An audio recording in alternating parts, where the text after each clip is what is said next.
వాకిళ్ళు ఊడ్చి ముగ్గులు పెట్టింది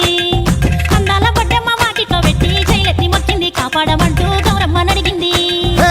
ఆడబిడ్డలు ఇంటింట నిందే అమ్మ నాన్న గుండెంతో పొంగే సత్తి పిండి సకినాలు చూస్తే నోటి నిండా ఊరిల్లూరే పొద్దు పొద్దుంగ తమ్ముళ్ళు లేచి పూల కోసం బయలెల్లి ఉరికే శాపపరిచి వాకిళ్ళలోన చెల్లెళ్ళంతా బతుకమ్మ పేర్చే